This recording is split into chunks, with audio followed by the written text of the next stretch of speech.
What's up, y'all? It's your boy Kev on Stage. A couple of days ago, I made a video about a preacher preaching Nene the hell out, and the video was all over social media. A lot of blogs picked it up. If you haven't seen it, here's the little clip that was on Instagram and Facebook that went crazy. And in fact, I dare somebody even right now to stand on your feet and begin to nay some of this hell out. In fact, we got some stuff outside that we need to get to, but we ain't going nowhere until we nay the hell out some stuff. I need somebody to stand up.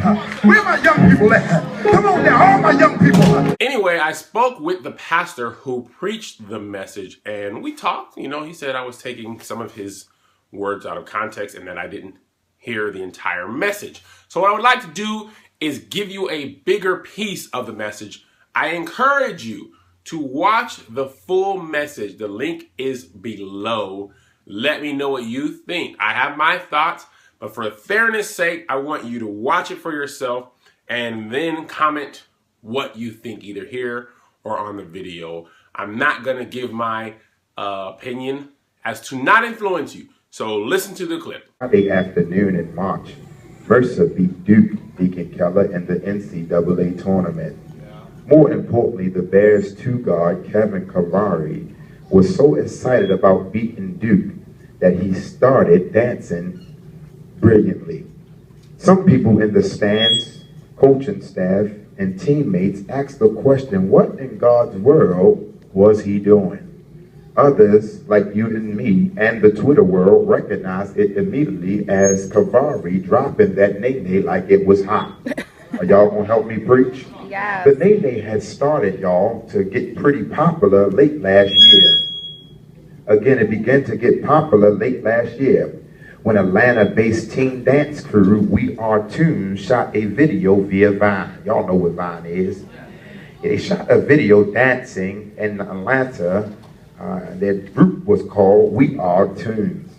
They shot the video via Vine, and then from there, social media has brought the Nene dance its popularity. Jasmine, in the sermon preparation, I noticed that this would be a lot of hell brought to me after I preached this sermon. But at the same time, I noticed that there was no Nene dance given by two-guard Kevin Kavari until Mercer beat Duke. Are y'all gonna pray with me? Yes. In other words, y'all, I've come to the conclusion that the Nene dance is a dance of victory. Are y'all gonna help me preach again? Somebody didn't catch that. Again, when Mercer beat Duke, and it wasn't until Mercer had beat Duke until Kevin, the two-guard, then went and started celebrating via the Nene dance. Somebody say Nene the hell out. Nene the hell out. Carrie, this is not a popular subject, never has it been, nor will it ever be. But in our reality, it is beyond necessary, y'all, this evening, for this particular message, I summons and solicit the congregation's participation. In other words, y'all, not to beat around the bush, I'm going to need by the end of this sermon for some of my youth and young adult up in the building right now that has the best Nene dance step to help me Nene some of our opposition, hardship, and the hell out of our lives. Are y'all going to help your boy preach a sermon a while? Somebody say Nene the hell out. I like it right there. My brothers and my sisters, people need to know the truth about eternity, heaven, and hell. And if we believe in Christ, the gospel, and the scriptures, how can we as Christians, believers, not believe in the place called hell? We may not like the thought, image, or even the sound of the word hell. And as a matter of fact, somebody looking at me right now, is he saying or is he preaching hell in the pulpit? Well, in fact, this is not a message, y'all, that is received by many, but with me, that's all right. But it needs, y'all, not to be taken out of its context, but it needs to be taken at its worth. We must all admit that hell is a real place, and truth be told, y'all, we all have at some point in time in our lives have experienced hell on earth. Do I have some witnesses in the house? Somebody say, Nene the hell out. On July 16, 1741, Bishop Jonathan Edwards stood before his congregation and preached a message entitled "Sinners in the Hands of an Angry God." People began to shake under the conviction of their sins. Some fell onto the floor crying out for God's mercy and God's grace. On that morning, my brothers and my sister, Pastor Edwards' church encountered God in his spirit. That very moment had a great awakening of reality began to sweep across their congregation, remembering and reminding themselves that hell is a real place, and if they don't get themselves together, that's where they soon will have a place of eternity. Y'all gonna help your boy preach this sermon? Well, I feel like preaching now. Is that all right? It is quite different in most pulpits on today. I don't know about them other pulpits, but from this pulpit, if it ain't sound doctrine, it ain't gonna be heard. I want to stop and pause parenthetically again to say, I don't know about them other pulpits. Most preachers and most pastors are scared to confront the reality and the issues at hand. But I come to serve the devil to notice that if it ain't sound doctrine, if it ain't in the word, then it ain't gonna be heard. Are y'all gonna help your boy preach a sermon a while? I feel like preaching now. It's quite different in most pulpits, but I refuse to have it any other way in this place. The word will be preached. Somebody say, "Nay, the hell out." A while ago, in an article for the Newsweek, Kenneth Woodward shared his philosophy. He shared his philosophy in saying churchgoers has taken comfort. Hell has all but disappeared from the modern Christian theology.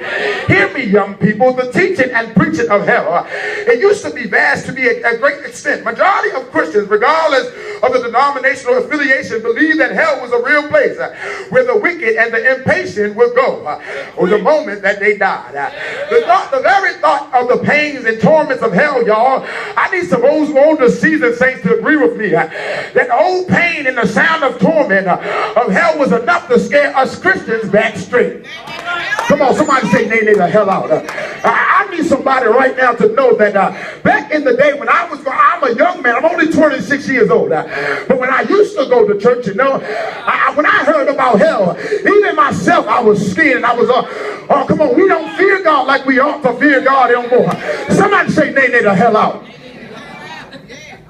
We don't fear God like we used to fear God, but the pains and torments of the sound of hell was enough to scare us sinners back straight. It used to be that preachers, Deacon Keller, of the gospel would preach the horrors of hell to persuade reprobates to repentance, but not anymore. Most American mainline preachers, somebody should get their shout off of this.